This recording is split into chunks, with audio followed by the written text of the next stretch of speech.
Ngayon naman, meron tayong special guest na young person. Okay. Itong interview natin, wala pa tong 25 eh. Napakabata pa talaga rito. So, abangan nyo ha, dahil makikilala po natin ang ating i-interviewhan, ang ating special guest for today.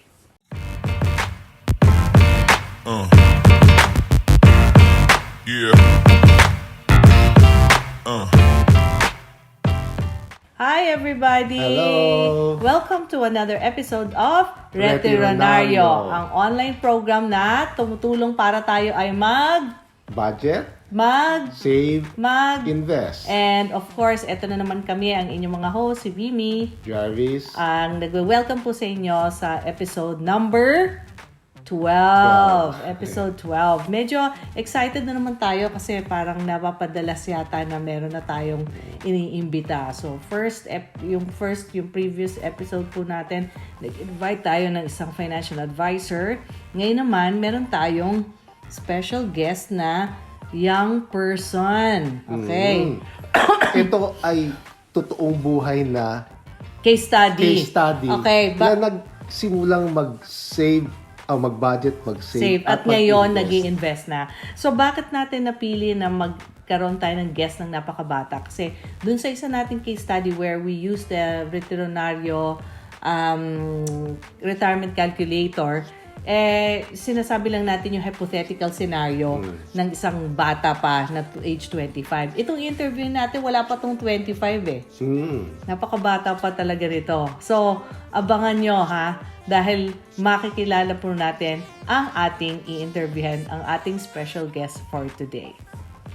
Okay, so eto na po ang ating special guest for today at isang napakagandang bata at hindi ako biased. Hindi ako biased dahil hindi ko po alam kung bakit siya naging napakaganda. Siguro may pinagmanahan siya. Ang aming pong special guest ay walang iba kundi ang aming pong bunsong anak na si Julia Maria Micaela Rojo Laurilia. In short, siya po ay si Mika. Siya po ang aming bunsong anak na marami tayong malalaman tungkol sa kanya ngayon. Okay. So, dun po sa mga first-timers pa lang na pumupunta sa aming show at nakikinig sa amin, nanonood sa amin, you might be asking, sino na naman yung kamag-anak nyo? Bakit ba lagi nyong iniimbita yung mga kamag-anak nyo? Kasi po, we believe that by sharing our experiences, yung pagpapatotoo natin, may credibility yung sinasabi natin. So, we don't usually go out. Usually, gusto namin i-bring home or closest sa experience Tsaka natin. previously doon sa episode natin, lagi natin ini-stress, magsimula sa family. Okay, magsimula sa family. So, ibig sabihin, yung pong sinashare namin sa inyo, ini-implement din namin sa aming family. And that is the reason why inimbita namin si Mika. So, Mik, now that you are here in Retironaryo, we would like to first thank you kasi si Mika po ang nag-design ng ating Retironaryo logo. Magaling po siya sa mga branding. So, malaki po ang tulong ng aming anak sa aming show. And for today, we are focusing about you as a young person who's trying to hopefully inspire other people, especially other young people, to do exactly what you're doing. So, by introducing yourself first to our viewers and audience, they would have a sense of who you are. So, who is Julia? Who is Mika? My name is Julia. I'm 20 years old. I'm currently studying Bachelor of Business at Deakin University. Yeah. So, Deakin University ay isa po sa malalaking university dito sa Melbourne at very strong siya sa business, sa digital, at sa ibang mga sciences din. So, Deakin, we're very lucky to have her in Deakin. Nagsimula po siya sa music school, pero naisip po namin na kahit na may potential siya sa music school, mas maganda yung nalilinya siya sa business. Dahil yan ang para sa kanyang future. Why did you choose to study Bachelor of Business? What's your future goal? What would you like to be when you finish school?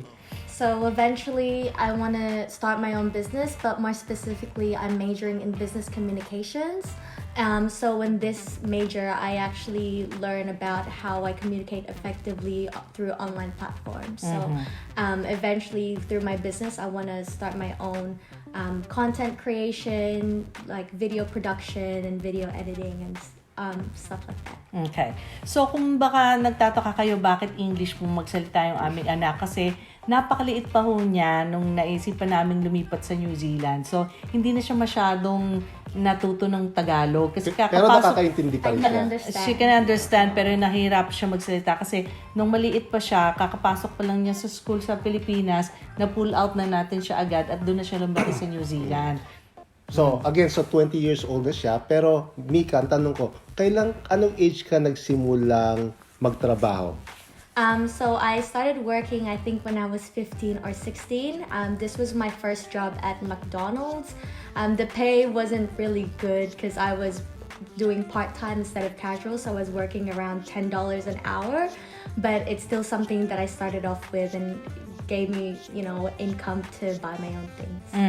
So bakit, in the first place, bakit pinayagan ka ng mama at papa mo na mag-work samantalang si ate at si kuya, hirap na hirap sila na payagan ni mama and papa? How come pagdating na sa'yo, it's okay, we kind of allowed you to start working at McDonald's? Oh.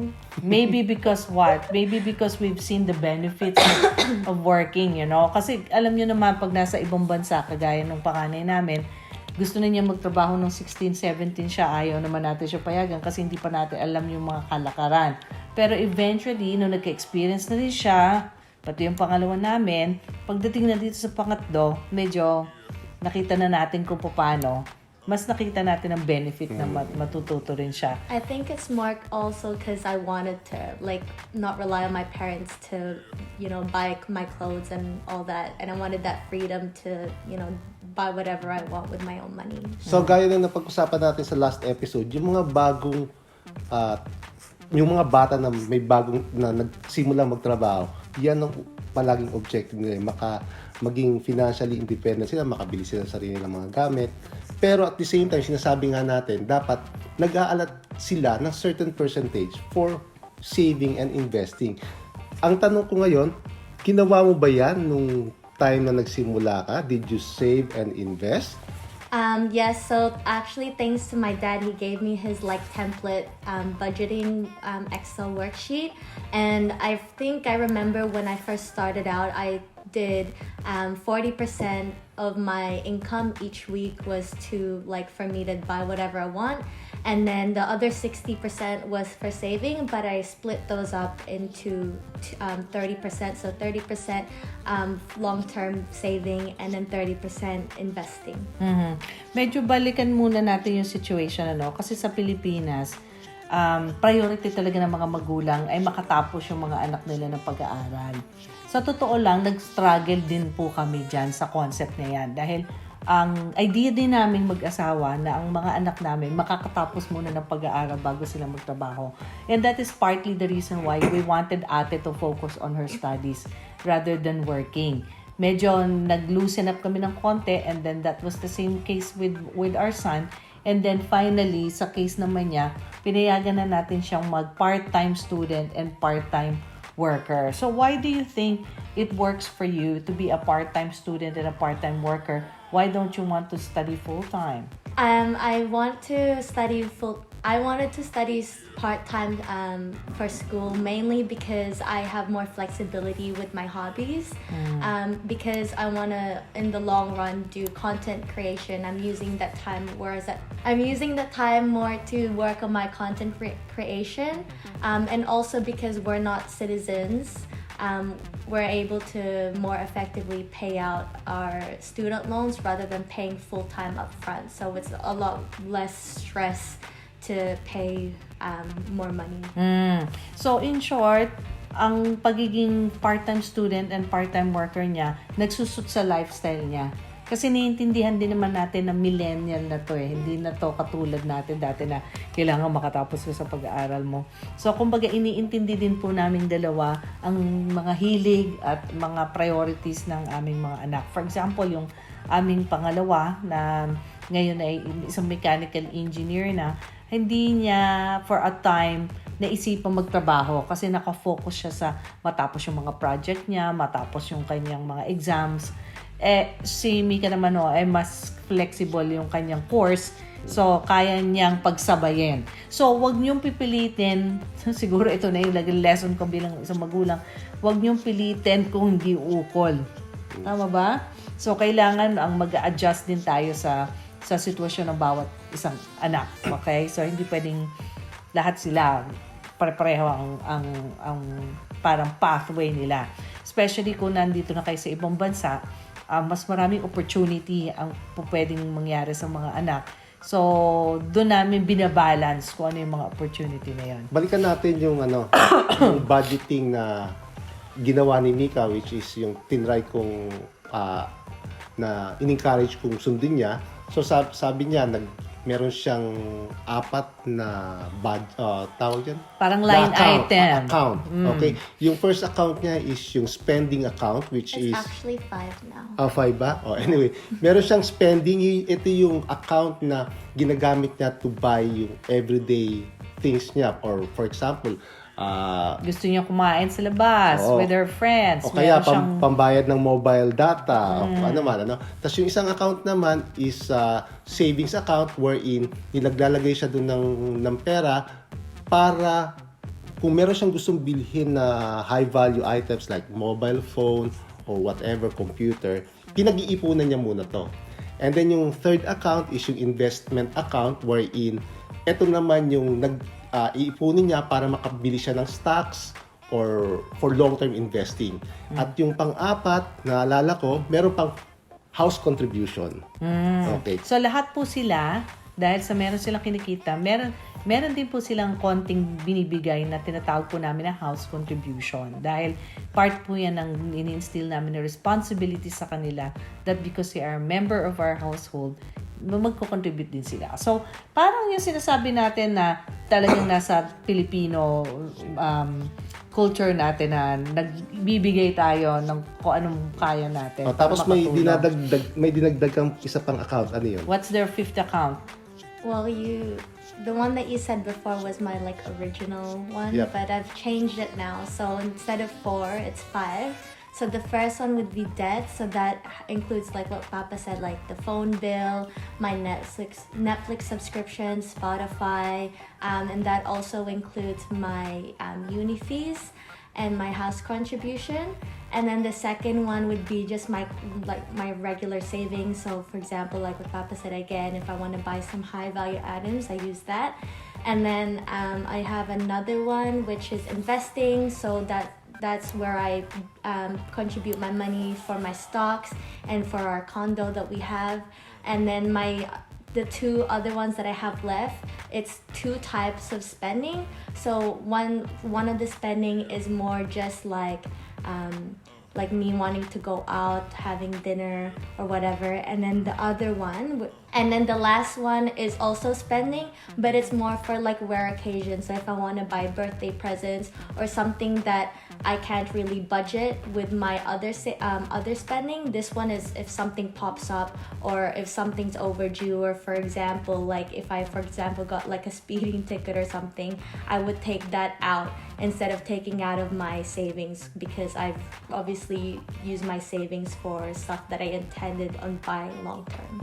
So because of this budgeting technique, she was able to buy a lot of high value items. Sandali lang. So, sasabihin natin sa kanila kung ano yung high value items na yun. Pero again, hindi po namin sinasabi ito sa inyo para ipagmalaki o ipagmayabang kung ano yung mga nabili niya. Ang point po dito is we want to really share kung ano yung journey rin niya as a young person, paano niya na-achieve yung mga na-achieve niya at such a young age because of the type of discipline that she had sa pag-iipon niya at saka paano niya kinukontrol din yung money niya. So again, this is like a learning tool that we are sharing with you guys. Hindi porke may mas share sa inyo, ibig sabihin nagmamalaki po kami. No, that is not what the aim is. Plus, hindi din namin sinasabi na malaki ang sweldo ni Mika. It's just tawag doon, it's just enough enough do sa level po na work na na nire-render niya sa company na pinagtatrabahuhan niya. It's a standard salary. Kaya bata ka pa, kaya matanda ka Actually, na. mas Minimum wage. o minimum wage. Plus, since siya ay below, is it Yeah, so the average, like the adult wage is technically 21 years old. And if you're below 21 years old, it goes down to junior rates. And depending on what age you are, it minus by percentage. So if you're 20 years old, I think you only get 90% of the adult wage. So, ang isa pa po, syempre, nung maliliit pa to, pagka merong friend na mag-birthday, cargo sa atin yung pambili ng mga birthday gifts. Pero ngayon, nabanggit niya na hindi na namin kailangan gawin yon kasi meron na siyang sarili niyang budget. Pati yung pamimili ng mga damit nila, hindi ko na alam kung ano yung mga type nila. So, mabuti yung manggaling na sa kanila yung pambili nila. Okay, Mika, so just give us an example of what are some of the items that you bought with your own money that you didn't have to ask from mama and papa. So I think the biggest thing that I bought without your help was my car.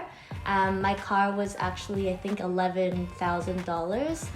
So I Second-hand po yun? Yeah, so I actually bought that outright. Some other high value things that I bought were I built my own PC, so that was around $2,000 to build. I also bought my own phone, my iPad. I also have 3 Nintendo Switches as well. And stuff when we moved to our new house, I bought all the furniture for my room. That's great. So, ibig sabihin, malaki ang natipid natin doon kasi hindi na gagaling sa atin yon. Pero, ang maganda rin po niyan, parang katulad din ng ibang pamilya, sometimes yung mga anak magtataya rin pagka gusto nilang ilibre ang kanilang family. Minsan, pagka nag-eat out po kami or nag-take away, minsan sila na po nag-treat sa family. So, hindi all the time ay puro parents ang nag-treat. So, ibig sabihin po, kahit pa paano, mayroon na siyang sense of ownership sa money niya. Meron na rin siyang sense of, on how to control yung spending niya. Hindi ko po alam kung narinig nyo kanina, sanabi niya, part siya nung aming isang investment sa Pilipinas. Meron tayong binabayaran na condo unit. So, part owner na rin po siya doon. Meron siyang stake or meron siyang share doon sa aming monthly fee na binabayaran. So, just in case i-decide po namin na iparent yon, may income siya. Pag dinecide namin na ibenta yon, meron siyang share sa sale nung property na yon. But at the moment, we want to keep the property to increase the value. So, kasama rin po siya. And lastly, meron kang recent more expensive investment than the car. Can you tell them what that is? So I actually bought my own land at the start of this year. So technically I was 19 years old when I bought it. And that I think it was worth $277,000 altogether. But the developers only required me to put a 10% deposit, so I was only $27,000 out of pocket with that one. So, doon po sa mga hindi nakakaalam na dito po sa Australia, talaga namang mahal po ang bumili ng lupa. At syempre, iba naman ang presyuhan dito sa presyuhan sa Pilipinas. So, for a 19-year-old person na nakabili ng ganun kalaking amount with a 10% deposit, nakita po ng bangko, nakita ng nagbebenta ng lupa na kaya niyang bayaran ito long term kasi tiningnan ang kanyang working history. Yun ang kaibahan dahil sa normally, hindi siguro sila papayag. Kaya lang may pambili siya Tapos, meron siyang pinakitang proof ng income niya. So, ibig sabihin... Actually, nag-assist sa kanya yung mortgage broker. Ibig sabihin nga, through the mortgage broker's help, hindi imposible na mangyari ang nangyari. Kasi, katulad po niya, yung panganay namin ay nagpapagawa na rin ng sariling bahay niya. So, kung kayo po ay wala pang bahay o nag-iisip pa lang na bumili ng lupa o magpatayo ng bahay, kayang-kaya rin nating abutin yan. Dahil sa experience niya, pero kaya niya. Klaruhin natin na hindi overnight itong ginawa ni Mika kasi nagsimula siya magtrabaho at mag-save at mag-invest at the age of 15. So, after 5 years, 5 years, she was able to save this much money and was able to buy this land. Gaano kalaki yung lupa, Mi? I think it's 300 square meters. 300 square meters. Yeah. So again, it's for investment purposes. Whether maisipan po niya magpagawa ng bahay at tirhan yung bahay na yan, ay bentahin na siya.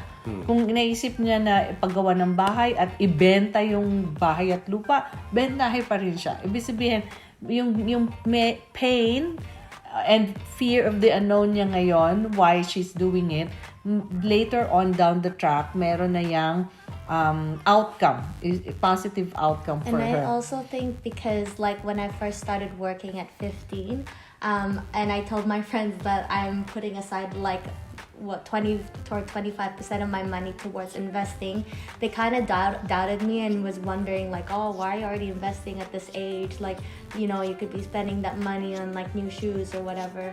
But I knew that in the long run, it would eventually benefit me because now they're just starting to invest and putting money inside just for their houses, whereas now I'm already ahead of them, which is pretty good. So I don't have to worry about that. Yeah.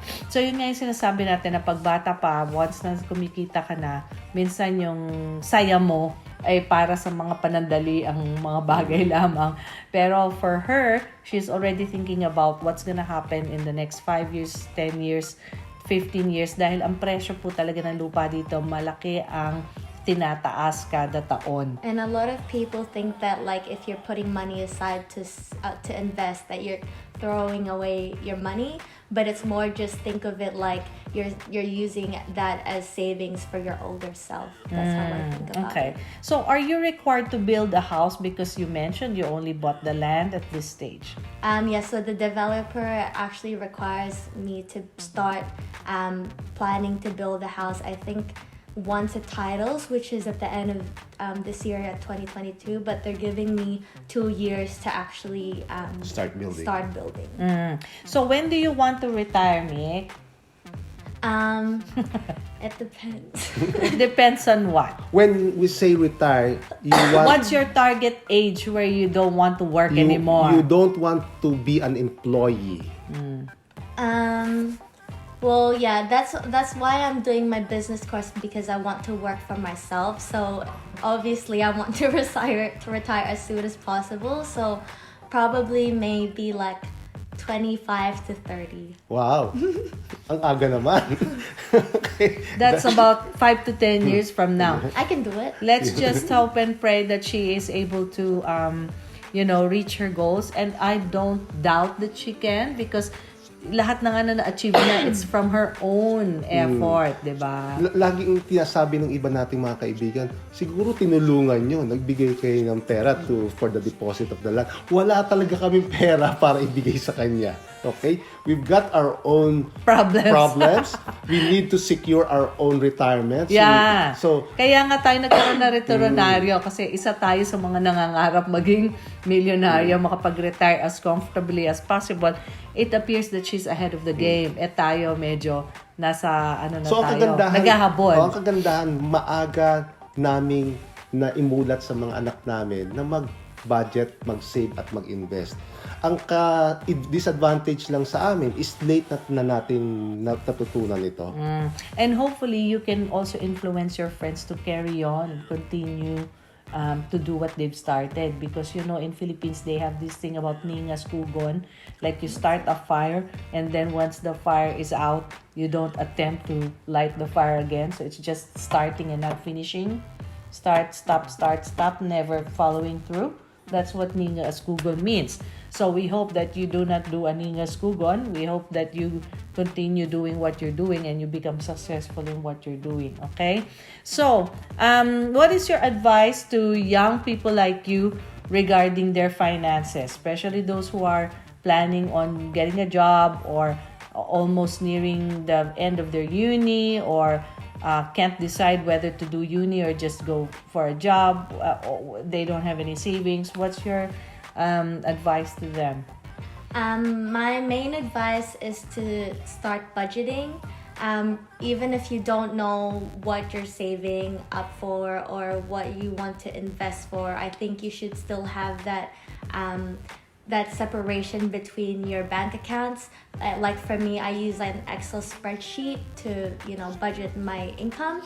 But I know there are some bank accounts that have automatic payments that divvies up your weekly income to different accounts. So I think that automation with your income is really good. So you don't really have to stress about and think about, that overwhelming side of budgeting. So, yeah. And the other major takeaway is that even a young person like you can manage their finances effectively to achieve your own personal financial goals. And it's also just better to start as soon as you can because time is of the essence. So Yep. once you get older, like every day you're gonna get older and you're wasting that day.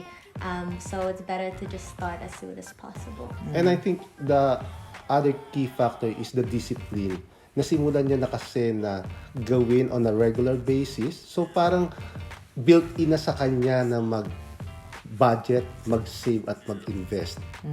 Nawala na yung ningas kugol.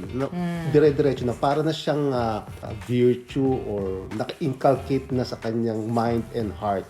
And whilst talking about discipline, also just like not trying to touch your savings account, because I know a lot of my friends, when they see their spending account and they don't have enough money, they just pull towards their savings, but I try not to do that. So.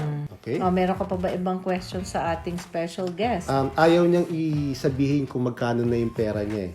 So, wag na natin... We'll leave it like that kasi dito sa Australia, meron sinasabing privacy law.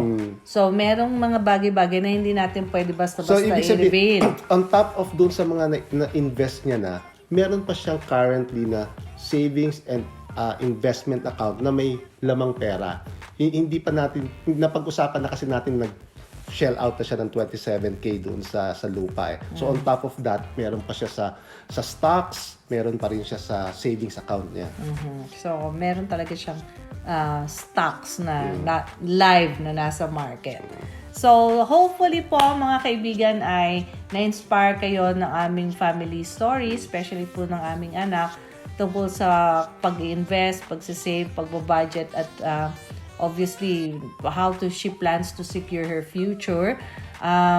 I-share nyo po tong video na to sa mga ibang kabataan na maaaring mag-benefit sa information na shinare po namin. And as usual, if you have any questions or if you have any comments about this episode, please don't forget to comment sa aming comment section.